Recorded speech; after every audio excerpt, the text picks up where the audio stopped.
Hello दोस्तों, आज हम सिविल इंजीनियरिंग का प्रैक्टिस सेट नंबर 4 करेंगे और ये क्वेश्चंस आपके SSC JE, UP JE, metro JE और अदर जेई के लिए मोस्ट इम्पोर्टेंट हैं।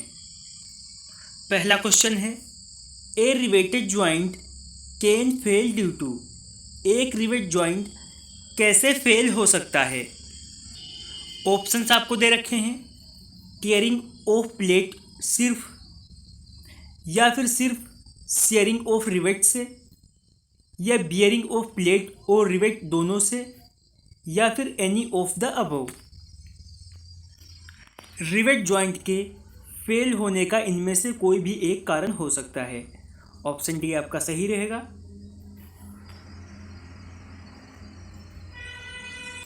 यहाँ पर आपको कुछ इम्पोर्टेंट पॉइंट दे रखे हैं, ये हम सभी कवर करके चलेंगे।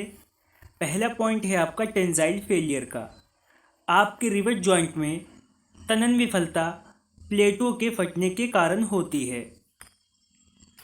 अगला पॉइंट आपको दिया हुआ है शियर फेलियर। अगर जॉइंट पर आ रहा बल रिवेट की शियर कैपेसिटी से ज़्यादा होता है तो रिवेट फट जाता है और प्लेट अलग हो जाती है।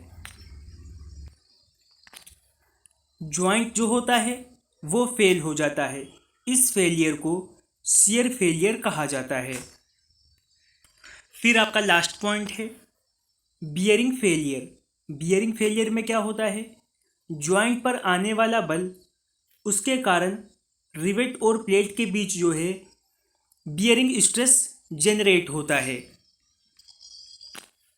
इस उत्पन्न प्रतिबल का मान निर्धारित सीमा से अधिक होने पर प्लेट या रिवेट का क्या होता है, रेप्चर होता है, जिसके फलस्वरूप अगर प्लेट का रेप्चर होता है तो रिवेट होल फैल जाता है और ये जॉइंट जो होता है आपका फेल हो जाता है।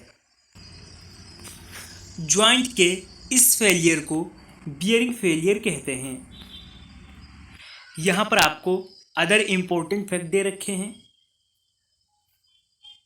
25 mm सामान्य डायातक के रिवेटों के लिए जो उसका सकल व्यास होता है वो सामान्य व्यास प्लस 1.5 mm लिया जाता है, और 25 mm से ज़्यादा सामान्य व्यास के रिवेटों के लिए सकल व्यास जो होता है वो सामान्य व्यास प्लस 2 mm लिया जाता है। ये भी आपके क्वेश्चन काफ़ी बार पूछे जा चुके हैं। अगला क्वेश्चन है, According to Unwin formula, relation between rivet hole D, the thickness of plate T is denoted as। यहाँ पर पूछा है अनविन सूत्र के अनुसार रिवेट होल के व्यास और प्लेट की मोटाई के बीच का संबंध किसके द्वारा प्रदर्शित होता है? ऑप्शन सी आपका सही रहेगा, D बराबर 2√T। अगला क्वेश्चन है, which of the following least content eight carbon. यहाँ पर पूछा है कि इनमें सबसे कम कार्बन की मात्रा किस में होती है।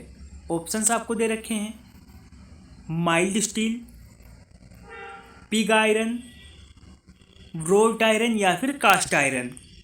सबसे कम कार्बन की मात्रा होती है व्रोट आयरन में। ऑप्शन सी आपका सही रहेगा। यहाँ पर आपका एक पॉइंट दे रखा है व्रोट आयरन से संबंधित।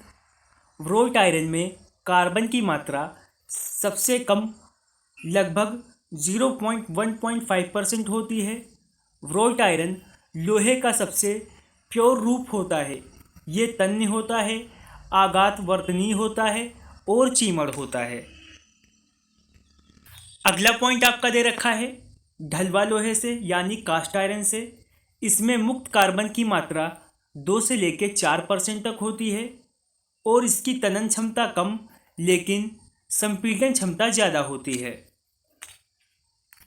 अगला पॉइंट आपका स्टील से संबंधित है।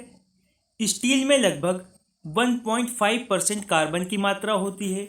ये अधिक लचीला यानी फ्लेक्सिबल, तन्य, डक्टाइल और आघात वर्धनीय होता है।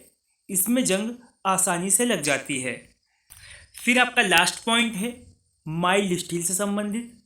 माइल्ड स्टील में कार्बन की मात्रा 0.15% से लेके 0.30 तक होती है। माइल्ड स्टील जो है वो डक्टाइल होती है, जिसके कारण इसे अनेक सेक्शन में बेलित किया जा सकता है। अगला क्वेश्चन है, minimum pitch of the rivets shall not be less than.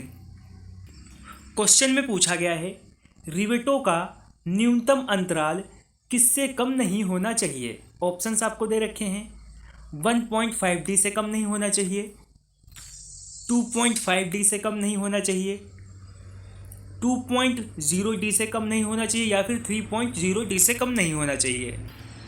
Option B आपका सही रहेगा, 2.5D से कम नहीं होना चाहिए। एक पॉइंट और आपका दिया हुआ है इसमें, दो रिवेटों के बीच अधिकतम पिच सभी रिवेटों के लिए 32T या 300 mm जो भी कम हो उससे ज़्यादा नहीं होनी चाहिए। प्रतिबल की दिशा में स्थित रेखा पर दो निकटतम रिवेटों के केंद्रों यानी सेंटर के बीच की दूरी निम्न से अधिक नहीं होनी चाहिए। टेंशन मेंबर्स के लिए बता रखा है 16T या 200 mm जो भी कम हो। कंप्रेशन मेंबर्स के लिए 12T 200 mm जो भी उसमें से कम हो।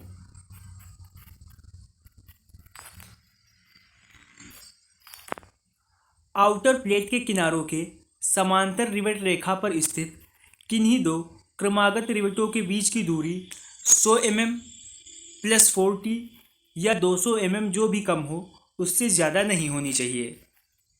अगला क्वेश्चन है, the type of welding used a connect to plate at a lap joint called. यहाँ पर पूछा है दो प्लेटों को जोड़ने के लिए एक अवयव लेप जॉइंट पर कौन सा वेल्ड लगाया जाता है। ऑप्शंस आपको दे रखे हैं, बट वेल्ड लगाते हैं, स्लॉट वेल्ड लगाते हैं, प्लग वेल्ड लगाते हैं या फिर फिलेट वेल्ड लगाते हैं। ऑप्शन डी आपका सही रहेगा, लगाते हैं फिलेट वेल्ड। फिलेट वेल्ड के बारे में कुछ पॉइंट दे रखे हैं। फिलेट वेल्ड जॉइंट में रिवेट लेप जॉइंट की भांति ही एक प्लेट को दूसरी प्लेट के ऊपर रखा जाता है और लगने वाले बल की दिशा के समानांतर प्लेट के किनारों पर वेल्डिंग की जाती है। फिलेट वेल्ड सामान्यतः लेप जॉइंट में अथवा जहां पर मेंबर राइट एंगल पर मिलते हैं वहां दिए जाते हैं। अगला पॉइंट है आपका, एक सामान्यतः फिलेट वेल्ड की माप उसकी न्यूनतम टांग लंबाई के बराबर लिया जाता है। इसे एस से रिप्रेजेंट करते हैं। फिलेट वेल्ड की प्रभावी लंबाई यानी इफेक्टिव लेंथ वास्तविक लंबाई -2 इंटू वेल्ड की माप होती है। वेल्ड में संगलित सरफेस के बीच 60 डिग्री से कम और 120 डिग्री से अधिक का एंगल मान्य नहीं है। फिर आपका लास्ट क्वेश्चन है, the thickness of gusset plate should not be less than. आपसे पूछा है कि गसेट प्लेट की मोटाई किससे कम नहीं होनी चाहिए। ऑप्शंस दे रखे हैं, 6 mm से कम नहीं होनी चाहिए, 8 mm से, 10 mm से या फिर 12 mm से कम नहीं होनी चाहिए। गसेट प्लेट की न्यूनतम मोटाई जो है वो 8 mm से कम नहीं होनी चाहिए। ऑप्शन बी आपका सही रहेगा। रूफ ट्रस में विभिन्न मेंबर को उनके सिरों पर एक दूसरे के साथ एक प्लेट के माध्यम से रिवेट या बोल्ट या फिर वेल्ड द्वारा आपस में जोड़ा जाता है। इस प्लेट को गसेट प्लेट कहा जाता है। गसेट प्लेट की मोटाई 8 mm से कम नहीं रखी जाती है और 16 mm से ज़्यादा नहीं रखी जाती है। तो आज हमने सिविल इंजीनियरिंग के सभी एग्ज़ाम के लिए प्रैक्टिस सेक्शन नंबर 4 जो है कंप्लीट कर लिया है।